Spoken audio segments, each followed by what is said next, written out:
the DoorDash drivers is robbing y'all, man. So this nigga, of course it's a nigga. This nigga's on camera reaching over the counter to rob these people. Now, mind you, these people are already working a job where there is a cash register. And I'm not dissing them or nothing like that, but these people are not making the most money in the world. So, if there's a tip jar, almost any time you ever see someone ask you, hey, you want a tip? Usually, the people need the tip. Pause. Okay? This nigga said, fuck that. Y'all niggas don't need no tips. All right? And he reaches over the joint, no remorse. I'm going to tell you something right now. A person like this is very dangerous. Sniff D's. You know what I mean? Studademics Lord. You know what I'm saying? A person like that is very, very, very dangerous. Very dangerous. You know what I'm saying? School bus ass nigga. I went to school on a school bus. School bus ass nigga. You feel me? School bus ass nigga, man. All right, let's see what's happening, man. Walking off with $250 in cash tips. Ooh, what? $250, nigga? That's like a house. Hey, my It's 30K on my mouth. Hey. You know what I'm saying? It's a house. I know. 250.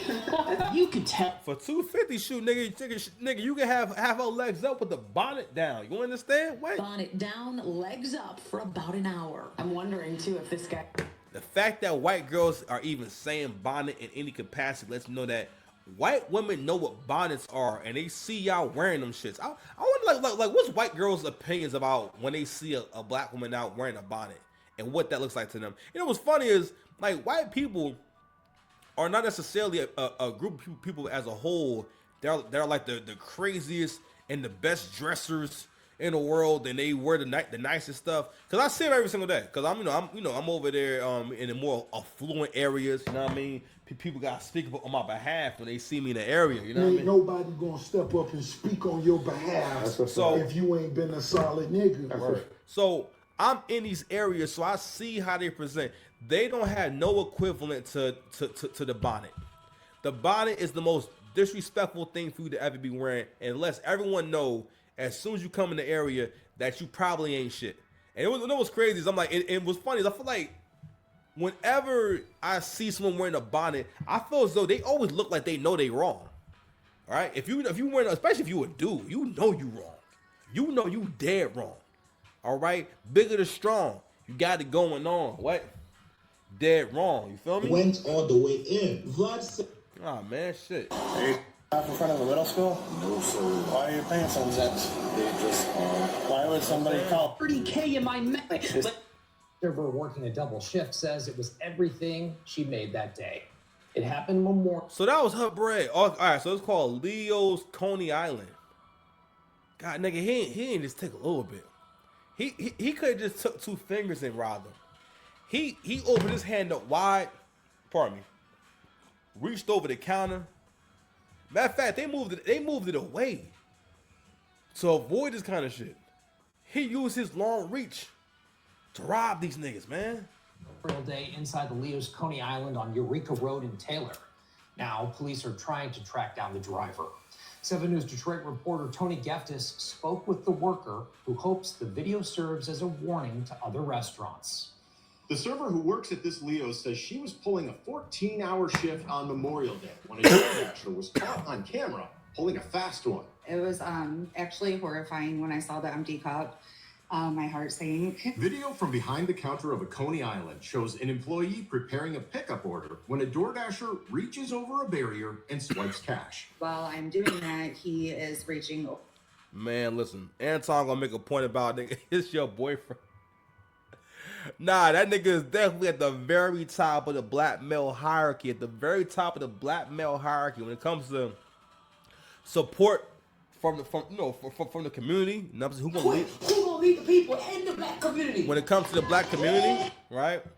When it comes to like getting love, credibility, believability with your raps, and all that. You know what I'm saying? Lawyer money, right? overall investment, especially investment from the women. When you a dirtbag ass nigga, you get a way deeper investment from the woman financially. Like if you was able to put a dollar amount on how much money that she spends on a pookie over the course of a relationship, listen, man, it's up there. Who won't speak on your behalf, man? Ain't nobody gonna step up and speak on your behalf. It's up there. If you ain't been a solid nigga. It's up there. It's up there. You feel me? It's up there. So he's definitely he's cost the city probably millions, the property damage, whatever Keisha he got going on in his life. Man, listen, she gotta buy that nigga. She be buying that nigga Dunkin' Donuts. This is the type of nigga he be feeding Dunkin' Donuts and breakfast from, because I feel like only like people that's like mad ghetto like eat breakfast from McDonald's. Like, you know, fucking breakfast from McDonald's, right? No, so I'm not doing that. Not doing and that. Ain't nobody gonna step up and speak on your behalf. What's your name? White woman name? What is it? They gave me mine. It's Janice. What's up, Janice? Over and stealing every bit of money that I made that night. Kelly Plose says she was working a double shift at the Leo's Coney Island on Eureka in Taylor. I was actually very proud of myself because I had a very good shift. It was one of my best shifts ever, and I was pretty pumped about it. Shortly after 5 o'clock Monday evening, Plose says she was sorting and labeling 2 orders for a DoorDash pickup. So here you are doing all these. See this nigga leaning in? This nigga leans in. Oh my God. Shortly after 5 o'clock Monday evening, Plose says she was sorting and labeling 2. This nigga's over. He's scoping the joint. Now, mind you, he is a worker who depends heavily on tips. Pause. When you doing DoorDash, anything with the gig economy, you are at the mercy of the tips from the customers. Like, you literally cannot afford to like not get anything from the customer. Like, you need this to happen, right? So like, I don't know, man. It's just a breakdown of society.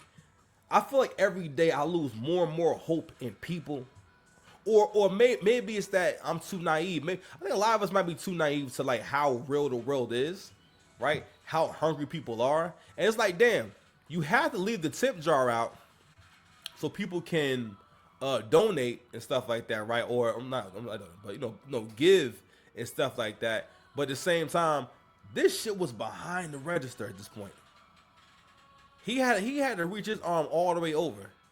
And not only that, the smoothness and the fact that he didn't knock anything over. Because I'm going to tell you right now, with my big ass arm, I fuck around. I'd have made some kind of sound, right? I would have breathed heavy. Like, she didn't even hear him. Because I feel like I'd be able to hear a nigga stealing. If it was me, I'd have heard that. You know what I mean? Not only that, and if that's the kind of that kind of area, that's why you gotta have niggas nearby. Because when you got niggas nearby, it's the same as like you know, if you got mice in your crib, you need to get you a cat and keeps the mice away. You know what I mean? So you need to have a nigga around, bro, in kind of areas, man. Like I can't just, you know what I mean? Because if you had nigga around, his spidey senses would have sensed, yo, this nigga down bad. He might rob the store or he gonna do some sketchy shit. But that's crazy. I mean, I know it's hard out here for DoorDash drivers, but god damn. Now, as far as the tips go, I don't know about that story, son. That's mad tips. $250 in tips is crazy. I mean, that's amazing, but I don't know, that's a lot. You know what I'm saying? So, you know, she probably, you know, hopefully somebody gonna watch this story and say, yo, I want to cash app you $1,000. I mean, it's not gonna be me. I mean, not right now, but I can't do that on your behalf, not at all. You know what I mean? You know, and ain't nobody gonna step up and speak on your behalf. That's a fact. If you ain't been a solid nigga. I ain't seen the whole body, but she do seem like she look like one of those like she has a face like she a thick white girl. You feel me? Like, you know, shit, who gonna lead the black community? Quick, who gonna lead the people in the black community? You know what I'm saying? What about ecstasy? You know what I mean? Orders for a DoorDash pickup. So here you are doing all these nice Doing things. extra things, being nice and going above and beyond over there while I'm packing up his order while he's actually robbing me behind my back. Other customers saw the DoorDasher grab the cash, and Plose says that customer immediately stepped up to alert her about what happened. Plose says she and other employees have taken measures to prevent this type of theft. We generally have this tip jar here, but this has also been stolen. We've had people walk right out the door with it. So generally what we'll do is we'll take our money as it goes in here and we'll take it out. You reach all the way over this like protective barrier. I actually had no idea. Oh shit, you see this shit? So one of the very slick ways that like white folks be dissing us. You know what I mean? And pointing stuff out in the smoothest way possible. He said he reached over this protective barrier. You know how high you gotta put your arm up to go over that shit? That is very high. He reached his arm over that shit, and yo, if that was me, I would have definitely pulled the whole thing down. Man, you just seen all those peppermint patties all over the floor. Then I gotta explain why everything's on the floor. I be picking stuff up, saying pardon self. Man, what's 30K in my mouth, nigga? It's 30K in my mouth. What? Hey. It's a house. You feel me? That someone's arm could be long enough to actually reach my money. Lose called Taylor police, filled out a report, and provided them with this video. Onaka says, why was she alone? I got a better question for you, Onaka. What's the question? Why was he stealing? Ooh. That's my question. Listen, this is y'all boyfriend.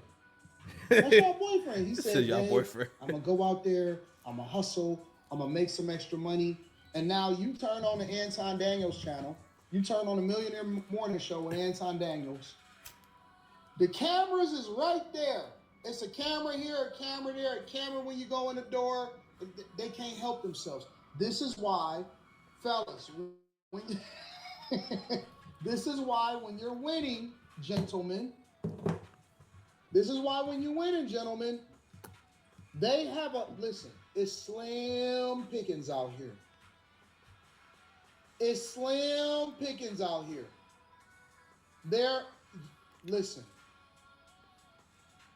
They gay, got felonies on their record, and they doing, as Rob would say, scumbag crime. That's when I hang out with my guys, Yakar, Ray Sean, Executive Suite, MLE, Fi Brown. When I'm hanging out with my guys, we don't have to worry about, hey man, why is he getting arrested? Because we don't do scumbag crimes. We don't steal from servers. Scumbags out here. God damn. Embarrassing the community. Evil. Embarrassing. Let me see if I can blow this up a little bit. Evil ways, man. Scumbag crimes. He got a scumbags. See this? Looking to steal. Yo, the freeze frame of him looking. Matter of fact, he do this everywhere he go. Oh shit. Hood theory unlocked. He do this nigga, this his hustle.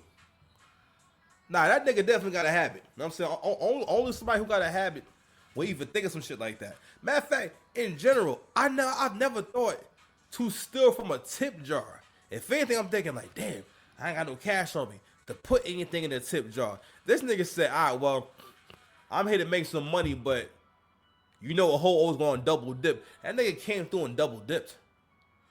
Cause you was already getting paid. You was already getting the lick. Like you was already going to get something. That nigga said, I'm leaving with something. But I think real talk, we gotta speak to that point about that boyfriend thing. But tell you something, fellas. As soon as you find out the woman you dealing with was dealing with a dirt bag ass nigga, or a baby daddy was broke, or baby daddy ain't got no car, whenever, if that ever happens, you will do not try to have no long-term relationship with her. If you ever come across a woman and she's describing a nigga that's anything like this, because the thing is, if you a black dude, right, you will come across women who are attractive and stuff like that. They got a couple of kids, maybe one kid, right? And that first kid is by a nigga who ain't got no motion, a nigga that's living with his mama. All right, but you get me wrong. Everyone got different situations. I'm just saying, but he ain't got no motion, got no car. He can't keep a job. Stuff like that. It also speaks to like, yo, what she thinks is good and bad. And a lot of y'all will get into these relationships and whatnot, and you'll be listening. You'll be, because I think when you're an average guy, you look for any edge you can get. You know what I mean? Because we're naturally competitive, and what you'll hear is, all right, great. the bar is not that high. No, nigga, ain't that the bar ain't that high. No, it's no, nigga. She getting ready to dog you, or she's getting ready to have a bad one with you because she only knows because they never have good relationships. Now they be together and stuff like that, and I think a part of them being together is like, yo, I mean, like, listen, Pookie gonna bring chaos.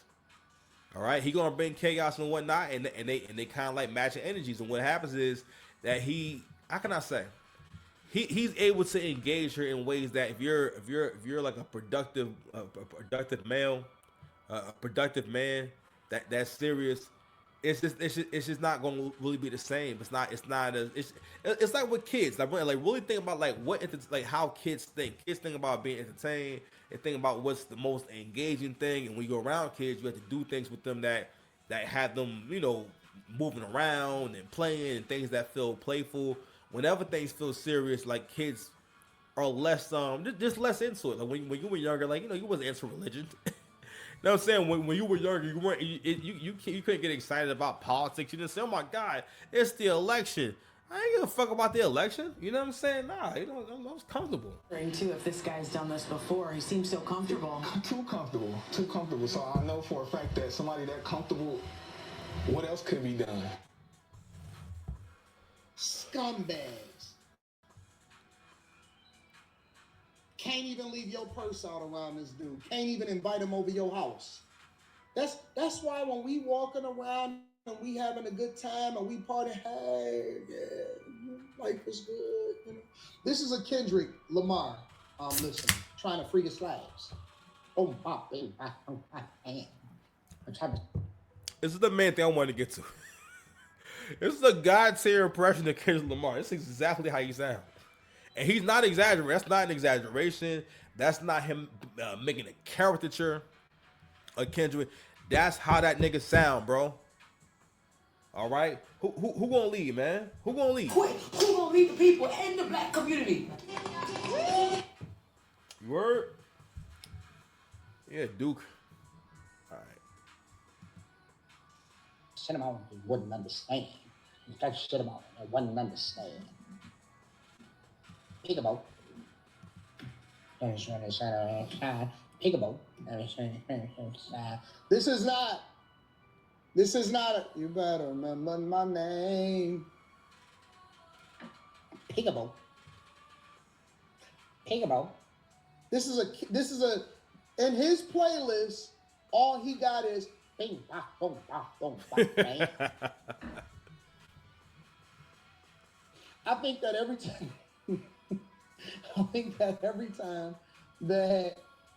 Every time that we arrest a person, I think that the first thing that because we need better profiling tools. We need better profiling tools, Tails. We need better profiling tools. Every time that somebody steals, right? We need to go and unlock their playlist to see what they're listening to. I guarantee you. Peekaboo.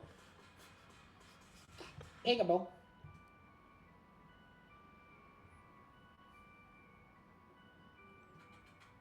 They always got the same playlist. They always doing dusty stuff. They always making bad decisions. How come they never can make a good decision in their life? Even when they're supposed to be doing the right thing, they doing the wrong thing. And real quick, I'm gonna speak to that point real quick. So I'll be having conversations with my peoples and whatnot, and I think that you need someone who's as solid as I am, someone who's so forthright. I'm just so forthright with my shit, right? To come through and break this down, right? And I've been saying it. Certain music is broke nigga music. Like I was telling my brother one time. I said, yeah, man. Like I mean that's broke nigga music. That's music that you stay broke to. That music doesn't make you feel better about yourself. That music makes you feel like you're this work in progress and you have so much work to do, and but until then you're gonna keep living life and making mistakes, type shit. And it may not be realizing you're thinking like a woman. That's how women be thinking. And that's why, for the most part, you see them in mountains of debt. You see them in these bad situations. You see them trying to live a life that they can't actually afford. Like most modern women are really suffering because they're living a life they can't afford. And which the main thing is you can't afford to be single. Most people can't afford to be single. and that's where we've been there, but that's what we're getting for real. You can't afford to be single. You feel me? I mean, like, cause like life is expensive. It's hella expensive. Shit, I'm over here doing content. Hoping I show niggas some love. You know what I mean? Like the video, hype the video. You feel me? Come on, beloved. But anywho, but going back to the point made about the whole playlist, which was a very good joke. I feel like I don't even need to make no more jokes. But as far as people who really enjoyed that shit and would champion the music that Kendrick was making and this whole movement of, you know, death to Drake, and you know he's the worst, and he's so, because the argument that niggas were trying to make is authenticity and how cool someone is, and the reality is this: corny is a concept, corny is a subjective thing, corny is a trap that black folks create for other people, because who am I, right, to call you corny? Corny, because that would be an opinion, but corny is a thing that is said. It's an opinion, but it's spoken to or said as if it's a fact, as if it's just, of course, like nah, of course, you know, like nah, it's just like this is a definite about you type shit, right? And under that logic, any and everyone could be corny. And as soon as I don't like how you move, this nigga is corny. It's like weird. People say weird. Oh, this nigga weirdo. Anyone can call anyone weird or a weirdo. It's just a thing that, and like hood niggas use that word like it's like only like really ghetto fucking people say weird. And I had to figure out like what that meant. Like weird, really weird would be anytime you're doing things that I don't like. Nah, nigga, you mad weird for that. Weird ass nigga, or you know, he a weird. I remember Meek Mill saying that Cassie is a weirdo. Where you from? I'm like, weirdo? Like, what you mean? Like, what you mean weirdo? Anywho, is he on? Whatever. Always been talking to my homeboy about what actually moves the needle when it comes to hip hop, when it comes to music in general, right? And it's really important to understand the importance of the anchor being and who the anchor being actually is, right? So at every era of hip hop, there was an anchor being in hip hop where like, yo, as long as they're here, the game has a certain kind of energy to it, right? And it's like it's more alive. But you need another anchor being, and that's how genres die out. If there's no anchor being for the genre, then you know, then that's it. Like just like because the concept in the MCU is that if the anchor being dies, that universe will also die with it, or with that person. So that's why it's so important. And at this point, Drake is the main character of hip hop. At this point, Drake is the anchor being, and it's interesting watching like this whole thing with Drake and Jay-Z. I feel like the battle been going on. Like, I mean, like, you know, Drake rapped about. I mean, it wasn't really a whole song about Hov, but you know, Drake rapped that Hov a lot on the album. I mean, and you know, and threw some shots and everything, which was very dope. I think that Jay responded. I think that's hip hop. I don't think it was a bad idea. I'm not gonna go as far as saying, oh, you shouldn't have said anything. No, I ain't gonna say nigga, it's hip hop. Let's get into it. Yeah, but I heard someone else also say that that this will be more of a friendly fade and more of a friendly back and forth. And like, hey, it just may be a few things that niggas need to say, you know. But the other day, someone jumped in my comment section and said Drake is a good song maker, but he's not an MC. Nigga, I'm an MC. All right, I have almost 50 battles and I won almost all of them. Okay, I'm someone that really understands rapping on all the ins and outs. Matter of fact, I can battle rap, and I also can make amazing songs, amazing music. All right, I know I ain't super famous, nothing like that, but I'm extremely qualified to speak on hip hop. All right, my opinion on hip hop is extremely credible, especially given the level that I can perform it on and create it on. You know what I mean? And so when I say these things, I'm not freestyling. It's the truth. All right. Certain music is loser music. Kendrick make loser music. I mean, like back when I was more broken, someone like him would be more relatable. You know, a song I never play or ever want to play ever again is "We Gonna Be All Right." Even though again, I really like that song. I love how he rapped in the song and whatnot. But like that era, that was like the whole fake pro black era, where everyone was like fake pro black, you know. And in terms of like not really doing things that actually make money, or not addressing the things in our community that need to be addressed. Like I think we're kind of getting to it a little bit better now, because I think we're still having the conversation about relationships now. I think a lot of the main points get lost on women and sometimes the men, in terms of like what's actually going on, or what the problem actually is. But but I always say, like me and my homeboy be having this conversation about what music is really popping. Like for example, we just talking about Drake. I think he would say stuff like, "Oh yeah, I like the Clips album," and it's like, don't get me wrong, shout out to you if you're into the Clips album. When I hear the Clips album, I don't hear an album where I can like play this and there's a setting for it. This is like, again, like this is a different era. This is kind of like throwback kind of music where like it's not really a vibe. Whereas like now, like like people flow better over the beat, and they're kind of still rapping in that stiff way. It's like you can't really vibe to this shit. You know what I'm saying? It's like you have to like listen to it and take it real serious. You know what I mean? But yeah, man, take a quick break, man.